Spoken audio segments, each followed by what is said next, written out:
যেতিয়াই য'ত অন্যায় হয় মই অন্যায়ৰ বিৰুদ্ধে মাতিবই লাগিব আৰু সেইকাৰণে মাতো। আপোনালোকে কিমান ভাল পাইছে মই আহাটো নাজানো, কিন্তু মই ইয়ালৈ আহি পাই পেলাই যথেষ্ট আনন্দিত হৈছোঁ। কাৰণটো কি? কলগছিয়া বুলিলে অসমৰ আজিৰ সামাজিক ভৌগোলিক ক্ষেত্ৰত এটা বিশেষ নাম হৈ পৰিছে।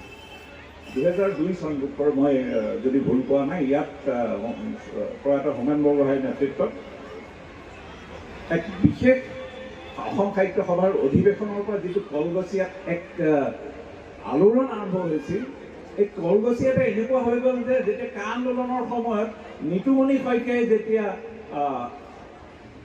জজ খেলপথাৰত অসমীয়া কবিতা বলিষ্ঠ আবৃত্তি কৰিলে, তেখেতক টেংলাই কৰি কোৱা আছিল সাহস আছে যদি কলগছিয়াত গৈ পেলাই অসমীয়া কবিতা আবৃত্তি কৰি দেখক। তাৰ অৰ্থটো এনেকুৱা আছিল যেন কলগছিয়াত অসমীয়া মানুহ নাথাকে, ইয়াত যেন অসমীয়া কথা ক'লে কোনোবাই মৰিয়াব।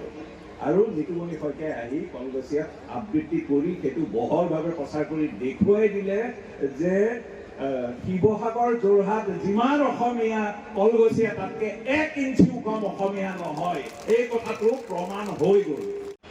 অচিনাকি, খুব এটা শব্দ চলি আছে অচিনাকি, অৰ্থাৎ চিনাকি কোন?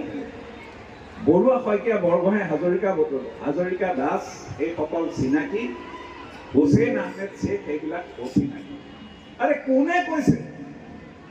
কাৰ এনেকুৱা সাহস আছে যে হুছেইন আহমেদ শ্বেখ এজনক অচিনাকি বুলি চাৰ্টিফিকেট দিবলৈ? কি এখতিয়াৰত তুমি চাৰ্টিফিকেট দিলা? মই কোন? খালেক চাহাব কোন? কিশোৰ কলিতা কোন যে আপোনাক চিনাকি বুলি ক'বলৈ অচিনাকি? আপুনি বাৰে বাৰে কৈ গ'ল চিনাকি চিনাকি। আমি কোনো নহয়। আপোনালোকক চিনাকি বা অচিনাকি বুলি চাৰ্টিফিকেট দিবলৈ হিমন্ত বিশ্ব শৰ্মাও কোনো নহয়, নৱনীল বৰুৱাও কোনো নহয়, হীৰেণ গোহাঁইও কোনো নহয়। কোন হয়?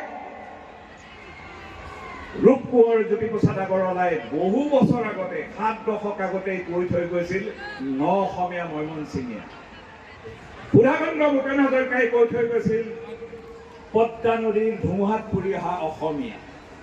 এই যদি সাহস আছে, যিসকলে আপোনাক অচিনাকি বুলি কৈছে, কওক যে ৰূপ কোঁৱৰে ভুল কথা কৈছিল, সুধাকণ্ঠই ভুল কথা কৈছিল, তেওঁলোকৰ কথাখিনি আমি গ্ৰহণ নকৰোঁ। আছে সাহস যদি কৈ চাওক, আৰু যদি নাই চুপচাপ মানি লওক যে অসমত থকা প্ৰতিজন যাৰ মাতৃভাষা অসমীয়া, তাত কোনো হিন্দেৰী নোহোৱাকে প্ৰতিজনে অসমীয়া, কোনো বাংলাদেশী নহয়।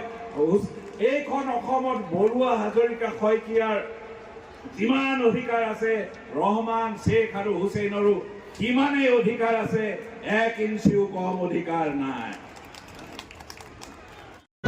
আহি আচলতে মই অতিকে অভিভূত হৈ পৰিছোঁ।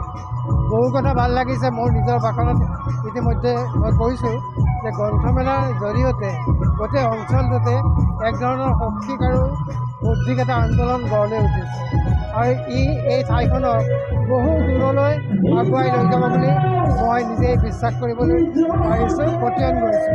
আৰু মোৰ ভাল লাগিছে যে চাৰিওফালে জুবিনক আপোনালোকে ইমান শ্ৰদ্ধা সহকাৰে ইয়াতে স্মৰণ কৰিছে, শ্ৰদ্ধা জনাইছে, সেই কথাটোৱে মোক আপ্লুত কৰিছে। মই এটা কথাই ক'ব বিচাৰোঁ যে বিশেষ এটা জনগোষ্ঠীৰ কথা আমি ক'ব নালাগে, আমি গোটেই অসমৰ কথা ভাবিব লাগে। আৰু মই এটা কথা বিশ্বাস কৰোঁ যে বিশেষ এটা জনগোষ্ঠী এটা থোক হৈ এখন ঠাইত থাকিব নালাগে, গতিকে সমগ্ৰ অসমখনতে তেওঁলোকে বিয়পি পৰিব লাগে। এনেকুৱা ধৰণে সকলোৰে মাজত থাকিলে আমাৰ মনবোৰ উদাৰ হ'ব, মনবোৰ বহল হ'ব। জনগোষ্ঠী এটাক লৈ ৰাজনীতি কৰাটো উচিত নহয়।